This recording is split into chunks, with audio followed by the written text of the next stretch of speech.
Halo semuanya, pada kesempatan kali ini kita masih tetap membahas legal audit ya untuk program Ansugi in Training ya.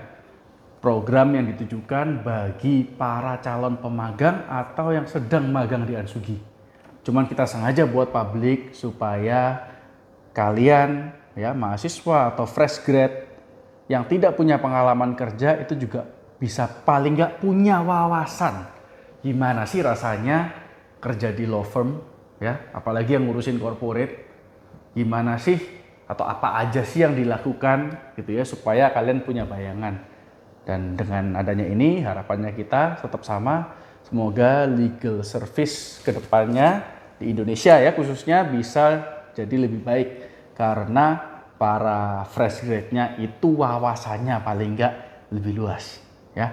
Kalau pengalaman ya kalian harus cari sendiri, kalau nggak bisa diterima di Ansugi ya coba di tempat lain, yang penting punya dulu ya. Kalau masih baru jangan terlalu pilih-pilih, nanti malah jadinya pengangguran kayak 10 juta generasi Z yang ada di Indonesia per tahun video ini dibuat, yakni tahun 2024 ya. Oke, kita langsung masuk ke lembar kerja ketiga ya. Lembar kerja ketiga ini kita akan bahas tentang tabel pengumpulan data dan informasi audit hukum.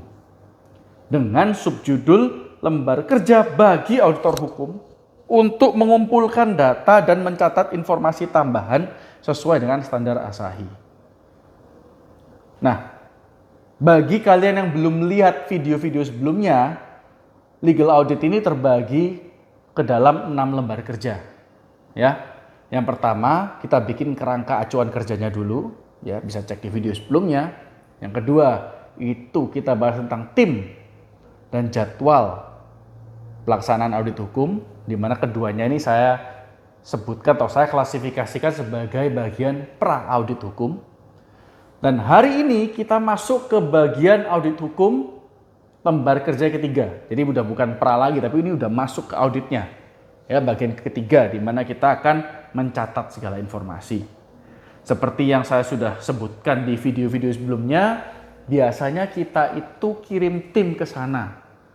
Bukan orangnya datang bawa dokumen ke sini. Kenapa? Karena kita nggak mau ya, atau kalau bisa jangan sampai memberikan serah terima dokumen ya, bukti-bukti demikian. Takutnya itu nanti ke depannya ya, tugas selesai, serah terima sudah selesai, masalah bisa timbul di kemudian hari kalau ada dokumen yang hilang. Pak, apakah kalau kita ngaudit di sana itu nggak ada risiko hilang? Ya bisa aja keselip, atau bukan dari kita, tapi karena terakhir kita yang pegang, kita yang tanyain, iya. Tapi risikonya tentu jauh lebih kecil ya. Jadi kita ceritanya nih ya, kalau waktu tahapan pas pra audit hukum kan partner ikut. Tapi kalau tahapan audit ini biasanya partnernya ikut. Jadi kalian akan didampingi oleh associate yang jadi PIC ya, staff 1, dan juga mungkin ada staff 2 juga atau salah satu ya, dan administrator yaitu kalian ya, intern atau paralegal yang baru join, yang mungkin dipandang oleh PIC-nya bisa nih anak ini bantu kita nih untuk jadi administrator, sekalian kalian ngumpulin pengalaman ya. Jadi ceritanya sudah datang di kantornya klien, udah disiapkan ruang kerjanya ya sesuai dengan lembar kerja 1, lalu dokumennya udah ditumpuk nih di depan kalian. Nah sekarang apa aja Pak yang harus dicatat?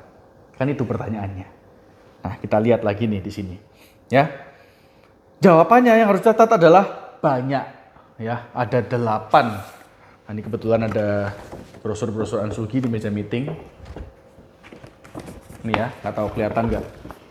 Ada 8 aspek corporate ya, dimana kalau dibagi-bagi singkatnya ya, singkatnya ada tentang corporate charter ya, shares classification, RUPS, direksi, dewan komisaris ya, ada perizinan, rencana kerja tahunan, lembar laporan tahunan, PKWTT ya, labor, lalu ada tentang kontrak ya, apakah sudah expired, contractual rights-nya apa, obligationsnya apa, IP ya, merek, hak indikasi geografis, merek dan indikasi geografis, hak cipta, paten, desain industri, dan DTL-ST. Lalu ada juga hak tentang aset material, ya, seperti SHGB, kemesinan, mesin-mesin itu mesin pabrik, bukti pemilikannya apa, BPKB atau substantial bank loans. Karena kalau bank loans biasanya, Pak kenapa nggak masuk di kontrak? Karena biasanya terkait dengan asetnya juga. Apalagi dari hukum itu kita nggak ngelihat ya perusahaan ini mampu bayar nggak atau mampu nggak melaksanakan kewajiban kontraktualnya dalam kaitannya dengan bank. Tapi kalau sampai gagal, kalau sampai bukan prestasi, apa yang jadi taruhannya? Karena itulah kita masukkan ke aspek kekayaan material, ya, aset material. Lalu ada juga tentang coverage, insurance, ya, dan lain-lain. Ada juga tentang litigation di berbagai pengadilan di berbagai tingkat di seluruh Indonesia, ya. Nah, itu kira-kira materinya bahas apa, supaya kalian punya gambaran. Tapi tentu saja bukan ansugi, ya, kalau pembahasannya itu atau ngupasnya itu cuman kulit-kulitnya aja. Hari ini kita akan bahas sampai ke daging-dagingnya, ke dalam-dalamnya, tanpa saya harus mendisclose ya buku ini ke kalian gitu ya, ke publik, karena ini kan rahasia klien dan juga formatnya rahasianya Ansugi. Karena meskipun dari Asahi, tapi kita sudah sempurnakan 2 kali untuk bisa dipakai di corporate. Jadi kalau kalian mau reverse engineering dari video-video ini, silahkan. Ya boleh, kita nggak melarang. Tapi kita nggak bisa kasih ininya. Cuman untuk ilmunya tetap kita totalitas seperti biasa, oke? Jadi ketika kalian nanti catat, ya, ketika dokumen sudah ada di depan kalian semua, dan kalian harus mencatat satu-satu, yang dicatat tuh hal-hal seperti ini, ya. Kolomnya itu ada kolom kiri, ya. Di kolom kiri itu pasti 8 aspek itu ya nantinya. Dan di kolom atas itu ada data dan informasi, PIC-nya siapa, nah, itu gunanya kita catat inisialnya para staff, lalu ada tidaknya dokumennya, ya, ketiga, lalu 4 asli atau kopi yang kita lihat, ya, pengaruh ini. Apalagi kalau sifatnya nanti hostile, kita mau acquisition, penting itu kopi atau asli. Lalu masa berlakunya gimana, formilnya kita pastikan dulu, apakah sah atau enggak, atau masih sah atau enggak. Dan yang terakhir keterangan, ya, apa saja fakta-fakta material yang dibuat di dalamnya. Nah, bagian yang lain itu gampang. Tinggal ngecek aja as is. Ya, apa adanya. Tapi kalau keterangan, fakta-fakta material ini yang perlu namanya apa ya? Diskresi hukum. Kalian makanya perlu di kampus itu bentuk yang namanya legal mind, ya. Mindset legal. Jadi supaya tahu apa sih hal-hal yang legal, apa yang enggak. Bukan di sini legal, di sini bukan masalah melanggar hukum atau enggak ya, tapi hal-hal apa yang sekiranya mengandung aspek hukum, ya. Contoh, kita nyetir, itu akan berbeda, ya, cara kita membawa mobil, cara kita bertanggung jawab di jalan. Kalau kita melihat ini hanya sebagai suatu peristiwa fisika, ya, kita paling cuma perhatiannya bannya kempes atau enggak, mesinnya jalan atau enggak, AC-nya jalan atau enggak, ya, fisika atau mechanical. Sama kita kalau nyetir dengan legal mindset, ya, atau dengan legal mind itu tadi, dimana kita tahu bahwa kita boleh mengeluarkan mobil ini ke jalan karena kita pegang yang namanya SIM atau license, izin mengemudi. Dan kalau kita nggak bertanggung jawab, izin tersebut bisa dicabut atau lebih parahnya lagi kita juga kena sanksi perdata atau pidana. Ya, kalau cuma merugikan orang lain aja mungkin perdata, tapi kalau sampai merugikannya itu masuk ke taraf pidana atau melanggar aturan lalu lintas, ya ada konsekuensi yang harus dibayar. Nah, berangkat dari sana,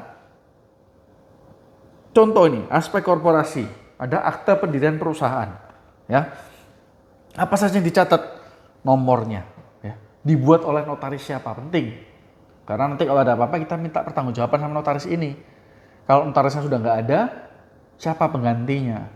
Itu nanti, itu nggak perlu dicari sekarang, tapi yang penting namanya kita dapat dulu. Jadi kalau ada isu-isu apa-apa, kita nggak perlu minta klien untuk bongkar-bongkar lagi dokumennya. Lalu, nama perseroan terbatas, kedudukannya di mana, gunanya apa? Masalah gugat menggugat, ya, lihat domisili juga. Lalu modal dasar berapa, di store ditempatkan berapa, ya jadi satu ya di store ditempatkan karena pada umumnya ini harus penuh syaratnya. Kalau di store ditempatkannya itu 1 miliar ya harus di store 1 miliar. Ya, bahkan ada aturannya tuh di pasal 35 Undang-Undang PT. Nggak boleh utang asal utang pemegang saham dikonversi di sebagai setoran. Ya, itu nanti bisa dimanipulasi soalnya. PT belum berdiri kok bisa punya setoran. Atau PT sudah berdiri mau nambah modal kok tiba-tiba asal dikonversi. Utangnya beneran ada nggak dulunya? Nah, hal-hal seperti itu. Ya. Lalu pemegang sahamnya siapa saja? Nah, di sini nggak cuma catat itu aja, tapi ada hal-hal lain yang bisa kalian temui juga. Contoh ya, ini dengan catat gini saya bisa melihat, misalnya ada perubahan, tadi kembali lagi sebentar, akta pendirian harus ada persetujuan ya, kalau nggak ada persetujuan harus diminta. Karena bukti sahnya berdirinya PT itu dilihat dari persetujuan Kemenkumhamnya, bukan dari anggaran dasarnya. Ya, malah lebih penting persetujuannya daripada aktenya. Ya, karena kalau aktenya hilang, kalau di Kemenkumham ada bisa diminta. Tapi kalau akte aja nggak ada persetujuan, saya nggak tahu itu tahun berapa. Tapi kalau itu baru, kelihatannya perlu melakukan beberapa langkah retrieval atau kita trace back, lalu retrieval apa benar sudah pernah didaftarkan. Jangan-jangan selama ini PT-nya fiktif atau nggak pernah ada ya.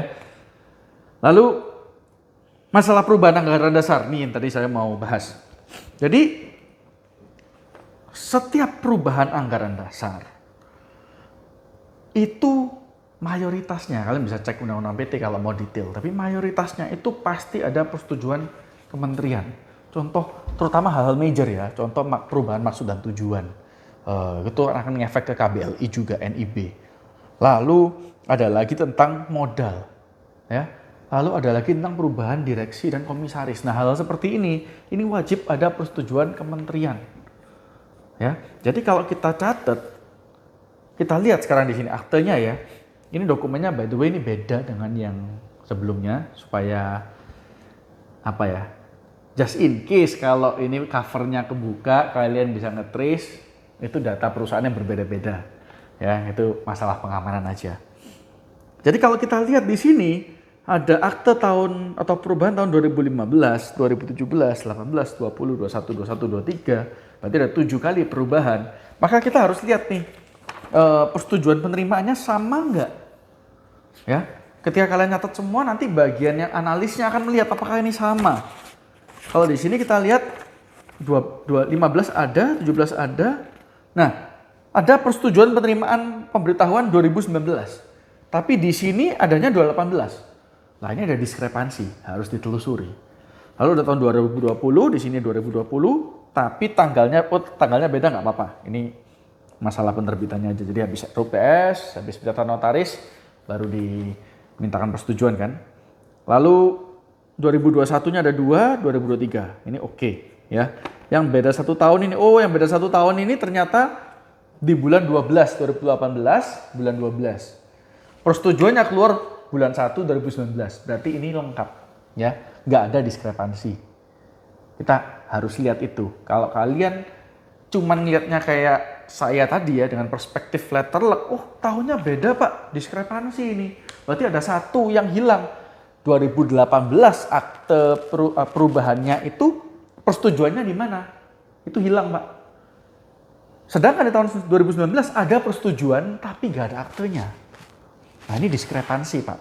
Nah kita lihat aja tanggalnya, ternyata mepet. Kalau kurang yakin, lihat lagi nanti isinya. Kalau membahas hal yang sama berarti itu hal yang sama. Nah, jadi masalah kecil-kecil gini itu bisa jadi something. Maka itu ini salah satu manfaatnya kita melakukan legal audit. Ya. Kita lihat lagi next ya. Akta rapat ini semua sudah ada. Persetujuan penerimaan tadi sudah ada, maksud dan tujuan terakhir 2021, ya perubahan terakhir, struktur permodalan terakhir berubah 2010, ya nggak pernah berubah. Nah ini biasanya juga anak-anak tanya, Pak, kalau 2010 ini ngauditnya tahun 2000 lah katakanlah 2023 lah ya. 2023 berarti kan ada 13 tahun, Pak. Itu kan kekayaan PT kan sudah bertambah ya. Kira-kira apa perlu nggak dirubah? Jawabannya enggak. Ya. Loh Pak, kan kekayaan yang dipunyai PT sekarang ini kan juga modal. Kenapa kok nggak dirubah? Karena modal dalam konteks ini adalah capital. Capital itu uang pertama kali yang digunakan ketika jalan. Ya. Ketika dulu jalan, para pemegang saham setor katakanlah 5M total. Oke, seiring berjalannya waktu ada nggak setoran lagi? Kalau utang dari pemegang saham, kita nggak usah bahas. Selama tidak dikonversikan, nggak usah dibahas.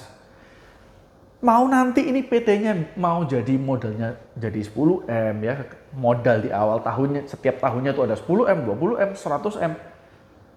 Tapi kan pemegang saham ini faktanya nggak pernah store lagi. Ya, atau nggak pernah ngurangin modal awalnya. Modal dikurangi kan, kalau tarik dividen lain ya, modal dikurangi itu berarti menjadi di bawah karena penarikan. Ya, bukan karena rugi loh, karena penarikan. Nah, selama tidak ada dua peristiwa itu, penambahan ya, butuh setor lagi atau ditarik lagi, bukan dividen, bukan keuntungan, atau bukan expense juga, maka tidak ada yang perlu dirubah. Ya, penambahan modal pun itu bisa jadi dilakukan dengan adanya pemegang saham baru. Pengurangan modal juga bisa dikarenakan adanya satu pemegang saham yang mundur. Nah itu kalau nggak ada ya nggak apa-apa, nggak ada yang salah. Kalau terakhir perubahannya itu 13 tahun yang lalu, ya nggak ada yang salah.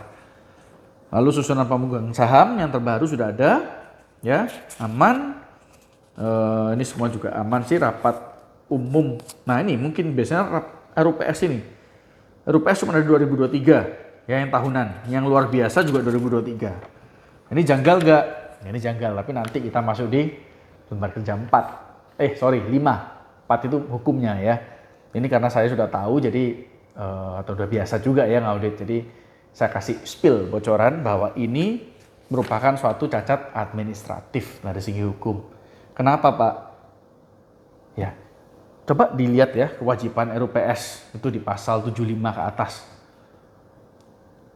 Luar biasa nggak wajib. Tapi RUPS tahunan sifatnya wajib. Lah PT kita lihat berdiri dari tahun berapa? Ya. PT ini berdiri dari tahun 2010. Undang-undang PT keluar tahun berapa? 2007. Berarti hanya pakai atau mengacu pada satu undang-undang 40 2007. Nah, kenapa dari tahun 2010 sampai tahun 2022 nggak pernah rapat? Nah, ini kan suatu misteri. Ya, ini namanya kejanggalan.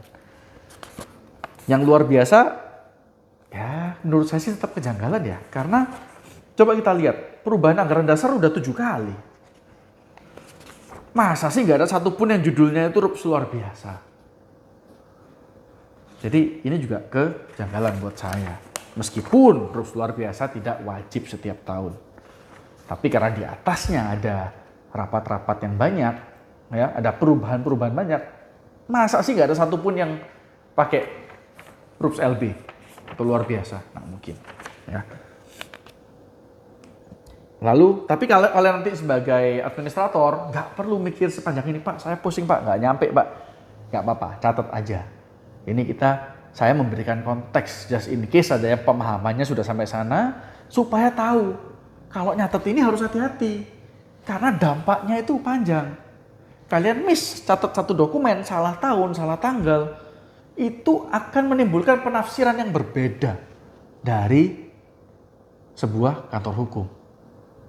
Ya, jadi benar-benar harus dicek. Memang sih nanti akan ada staf satu yang finalisasi, tapi sebisa mungkin yang dari kalian kerjanya rapi. Ya. Lalu kita lanjut, direksi sampai 2006, jadi belum expired ya, even until today tidak ada expired. Atau belum expired, Dewan Komisaris juga belum expired, SKDU udah ada. Nah, TDP expired ya, TDP kalau sekarang harus NIB.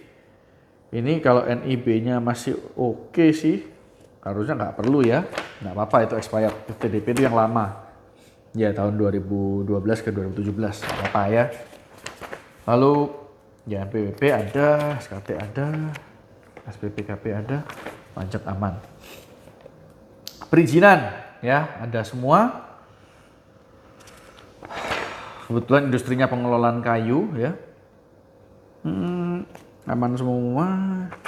Nah, perizinannya kebetulan bukan keahlian saya. Jadi kalau saya nggak melihat suatu kejanggalan yang nyata, saya butuh buka lembar kerja 4-nya dulu untuk memastikan apakah ini sesuai dengan ketentuannya. Ya, karena saya nggak ahli di bidang ini. Setiap industri beda, jadi susah. Nah, ini yang menarik, rencana kerja tahunan. Ya, nggak pernah ada. Pak, rencana kerja tahunan itu wajib nggak sih? Kalau kita mengacu ke pasal 63 sih wajib ya. Tapi memang sanksinya nggak ada. Dan harus memuat apa itu tidak gamblang. Sehingga kalau di Ansugi, kalau kita diminta untuk bantu buatkan, maka kita akan mengacu ke pasal 66, laporan tahunan. Di sana akan jelas apa saja yang wajib dilaporkan. Sehingga kita langsung reverse engineering, berarti yang direncanakan paling nggak memuat hal-hal berikut. Hal-hal yang dilaporkan nantinya. Ya. Lalu ada program CSR juga pasal 74, ini juga biasanya nggak jelas. Ya, bukan nggak jelas, tapi kalau industri kita itu nggak masuk industri yang diatur, maka jawabannya adalah yang penting ada. Karena nggak ada pun juga nggak ada sanksinya, meskipun tulisannya wajib juga. Ya. Nah, mengenai kayak rencana kerja tahunan, pasal 63, laporan tahunan, pasal 66, CSR, pasal 74. Ini kalau nggak ada tuh sanksinya apa sih Pak? Kan negara nggak memberikan sanksi nih. Sanksinya itu ke direksi sebenarnya ya. Dimana kalau misalnya nih direksi diminta pertanggungjawaban ya, dibilang tahun 2016, 2017 perform, 18, 19 nggak perform, 2020 perform lagi sampai terakhir 2023 nggak perform. Landasannya apa? Kalau perusahaan sudah ada semacam KPI bagi direksi, maka itu bisa jadi menggantikan ya peran rencana kerja tahunan. Apalagi kalau poin-poin KPI itu sudah memuat hal-hal yang dimuat di laporan tahunan. Tapi kalau enggak, maka akan sulit untuk bilang bahwa direksi ini perform nggak perform. Ini juga bisa jadi pedang bermata dua ya. Di satu sisi menyelamatkan direksi. Kalau dibilang nggak perform, ini saya udah janji setiap tahun membawakan peningkatan omset 10%. Selama kenaikan omset perusahaan lebih dari 10%, maka saya nggak bisa dibilang nggak perform dong. Saya aman. Ya. Tapi di sisi lain, ini juga bisa dipakai ke perusahaan. Kalau ada reigning direksi ya, atau director yang memerintah kayak jangka waktu lama gitu ya, 10 tahun nggak ganti-ganti, cara menggantinya juga bisa pakai ini. Sekali aja dia lengah, ya nggak perform atau lupa memberikan laporan tahunan atau rencana kerja tahunan CSR, itu bisa dijadikan landasan untuk dilakukan pemeriksaan. Ya, pasal 138, dilakukan pemeriksaan, dicek ketemu salahnya, diturunkan. Ya. Nah, Pak, lalu peran kita sebagai auditor gimana? Kita faktual saja. Ya, kita mencari fakta tanpa ada agenda untuk menurunkan siapapun. Kalau kita harus punya atau mempertahankan posisi siapapun. Kalaupun kita harus punya agenda kita itu harus berpihak pada pemberi kerja. Siapa itu? Biasanya PT, meskipun yang kasih kerjaan direksi. Legally speaking, kalau direksi itu membayar dari kantong perusahaan, maka dia mewakili perusahaan. Sehingga kita harus membela kepentingan perusahaan. Ya, bukan membela kepentingan direksi. Sorry ya, hidung saya agak gatal ini. Lagi pilek. Semoga tidak mengurangi substansi pembelajarannya. Oke, kita masuk ke aspek ketenagakerjaan. Ini juga saya nggak nguasain jujur. Ya, jumlah tenaga kerja ada berapapun ya, ini saya anggap percaya aja lah. Nanti tanya ke Bu Yuvina kalau sudah di Ansugi.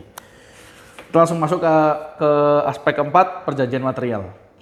Ya, tadi kita sudah bahas aspek 1 corporate, kedua kepatuhan, ya, ketiga tenaga kerjaan, keempat perjanjian material. Di sini ada beberapa perjanjian yang expired. Ya, yang 2029 sampai 2029 ini sudah berlaku 10 tahun.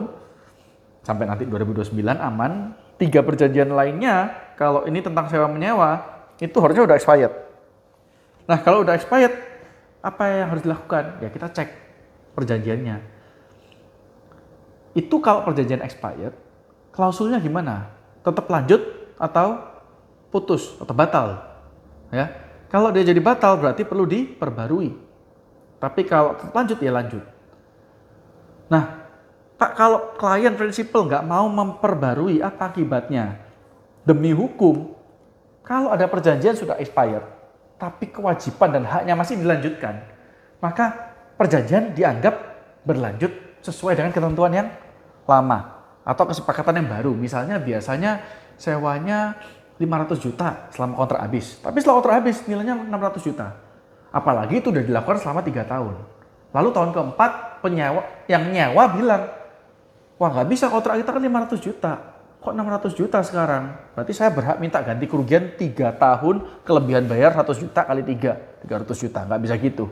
Ya, itu sudah dianggap kesepakatan yang baru. Apalagi udah dilakukan berulang kali.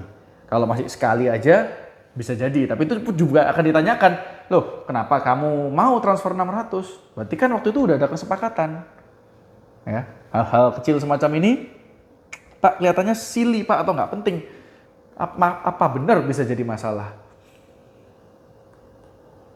Ya, mumpung kalian ini kan belum, asumsi saya ya, yang nonton ini kan belum punya pengalaman, masih mau nambah wawasan nih. Kita nggak usah ngomong prakteknya dulu deh. Peran kita aja nih sebagai konsultan hukum atau sebagai auditor hukum dalam hal ini mengamankan kan? Ya udah kita amankan. Kita laksanakan kegunaannya kita. Sama seperti satpam, ada nggak ada maling dia tetap jaga di depan. Itulah peran kita. Sesuai profesinya masing-masing. Ya, sama kayak pendeta. Jemaat sakit nggak sakit, kaya miskin, susah maupun senang tetap didoakan, ini tanggung jawab. Nah dokter nggak ada pasien, tetap standby. Kita auditor hukum sama, ya nggak ada masalah, nggak ada apa, potensi kecil atau apa tetap kita wajib mengaudit, kita wajib melaporkan. Sesimpel itu. Jadi harus rapi kembali lagi ya. Audit hukum ini menuntut presisi dan konsistensi ya. Akurasi dan presisi. Akurasi itu tepat, presisi itu presisi itu lebih ke konsistensi. Di satu sasaran tertentu akurat itu sekali, presisi itu di tempat yang sama berulang kali. Jadi cara kerjanya itu harus metodis ya. Metodis. Itulah pokoknya harus konsisten gitu ya, rapi dan konsisten. Lalu perjanjian kerjasama ini juga kesepakatan sama kayak sewa ya. Dilihat kalau masalahnya expiry date itu harus dilihat. Lalu juga dilihat pihak-pihaknya. Apakah benar sewa itu kita sama pemilik langsung dan segala macam. Pinjaman utang piutang kalau dalam bentuk fasilitas kredit ya udah kita catat aja. Ya. Merek sekarang kita masuk ke 5, aspek ke 5 merek. Ada banyak yang harus cek ya. Merek tuh durasi biasanya 10 tahun, cek expired enggak. Hak cipta, paten, desain industri, rahasia dagang kebetulan nggak ada di sini. Rahasia dagang, hak cipta bisa didaftarkan loh sekarang ya. Jadi bisa kita sarankan klien untuk mendaftarkan. Kalau sampai ada, meskipun itu tetap ya tidak merubah esensi undang-undang bahwa hak cipta itu muncul ketika kita menciptakan. Rahasia dagang pun muncul ketika kita punya suatu trik dagang yang kita rahasiakan, yang kita jaga. Itu udah muncul haknya kita. Tapi supaya aman, daftarkan. Ya, supaya nanti kalau mau tutut-tututan itu nggak dicek dulu menciptakan lagu ini kapan. Dulu mulai bikin resep ayam KFC itu kapan, merahasiakannya kapan gitu, nggak perlu, daftarin aja. Biar semua nanti lawyernya supaya gampang ya, supaya billable hours-nya kalian nggak tinggi untuk cari bukti kalau ada kasus. Itu kalian kalau jadi legal officer sarankan gitu ke perusahaan ya. Aspek aset material ya, SHGB, Pak kenapa nggak ada SHM? Ayo gimana, hukum agrarianya dulu. Bisa nggak PT punya SHM? Justru kalau SHM berarti asetnya aset perorangan. Ya kalau kita lihat, loh ini kok SHM? Tapi kok dimasukin sebagai file milik PT? Ada perjanjiannya nggak? Sewa? Oh nggak ada. Berarti ini kita nggak audit dulu. Ya nggak perlu dicatat, dianggap bukan milik PT. Jadi kita audit itu strict. Jangan juga jangan ikut dibingungkan sama klien. Contoh ya ini, tanah SHM milik pribadi diakui milik PT. Ya, itu bukan urusan legal. Kalau mau accounting dibuat kayak gitu silahkan. Tapi legal nggak mengakui. Lalu ada lagi yang sering itu kendaraan juga. Terus ini loh, kok jadi lupa saya. Selain aset diakui, kok jadi lupa ya tadi ya. Selain sertifikat, nanti deh kalau inget. Bisa lupa. Ya anyway, kendaraan ya, itu juga kita lihat namanya. Ada lagi ini, aset anak perusahaan atau PT lain dianggap PT ini karena di neracannya demikian. Kita nggak bisa ya. Kalau nggak ada bukti setelah terima kepemilikan, mau itu mesin, mau itu apa, nggak bisa kita akui. Kalau mesin biasanya pakai apa Pak? Buktinya bisa pencatatan sendiri ya, bikinkan sertifikat sendiri, atau paling umum adalah diasuransikan. Karena mesin kan benda bergerak. Ya, bukti pembelian invoice juga bisa. Pencatatan inventaris legally bisa sih tetap kita akui ya. Jadi kita nggak perlu ngecek aslinya ada berapa, kecuali ini hostile acquisition, kalau nggak perlu. Ya, asuransi ini juga saya sudah jelaskan, gunanya asuransi dicatat adalah kalau ada apa-apa, expirednya kapan kita bisa kasih tahu waktu itu ya, Pak ini hati-hati mau expired, perpanjang, atau ini udah expired, perpanjang. Dan kalau sampai ada apa-apa, kita tahu kita bisa urus atau enggak. Karena kalau nggak diasuransiin, ada barang hilang, ngapain kita susah-susah bikin laporan polisi? Apalagi kalau kemungkinan besar barangnya itu sudah nggak berjejak, contoh kendaraan itu biasanya kalau hilang udah dipretelin. Terus barang-barang yang cepat laku, mie instan, rokok ya, komoditas itu susah.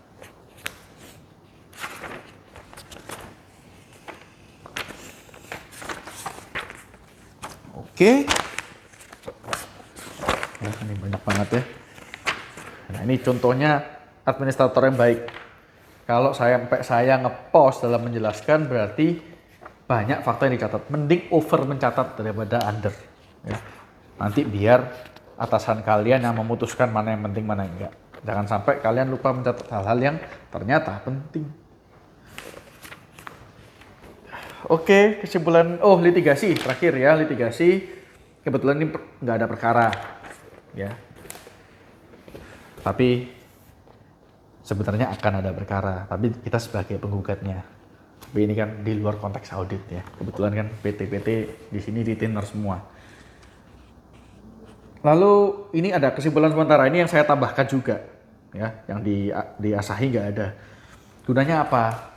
Kita orang bisnis itu ya, karena keluarga saya background juga pengusaha, itu ada istilah TLDR ya, TLDR, too long don't read. Hal-hal seperti ini, jangan kan klien saya pun juga malas bacanya, ya. Jadi untuk mempersingkat, ini kayak abstraknya, kalau bikin skripsi ini abstraknya. Aspek korporasi ada masalah apa? Perizinan, kepatuhan ada masalah apa? Aspek tenaga kerja ada masalah apa? Perjanjian material atau kesimpulannya apa? Nggak harus masalah ya. Kekayaan intelektual apa? Aset material, asuransi, sengketa apa? Ya, udah langsung tanda tangan para tim. Next video kita akan masuk ke lembar kerja 4. Kita akan bahas materi audit hukum dan peraturan perundang-undangan terkait. Harusnya ini juga singkat karena cuma 1 atau 2 halaman saja.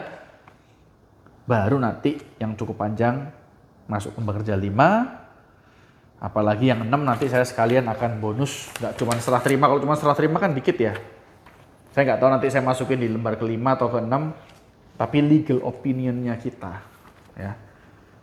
Biasanya harusnya masuk ke yang 5 sih. Kalau nggak kepanjangan sih boleh. We'll see nanti gimana. Ya pokoknya next video kita masuk ke 4 dulu, dimana kita akan bahas materi undang-undang ini dipakai apa. Sesuai undang-undang PT, undang-undang tenaga kerjaan yang sekarang mungkin omnibus ya. Bukan mungkin ya, sudah omnibus. Dan lain-lain terutama terkait dengan industrinya. Nanti lembar kerja 4 ini akan jadi pisau bedahnya. Ketika kita masuk ke legal opinion terutama ya, bisa lembar kerja 5, bagian scoring dan juga bagian legal opinion ini akan merupakan kumulasi dari hasil materi lembar kerja 3 yang dibedah dengan lembar kerja 4. Nah, jadi kelihatan mana yang sesuai, mana yang enggak. Oke, sampai di situ dulu pertemuan hari ini. Semoga kalian belajar banyak. See you on the next video. Bye-bye.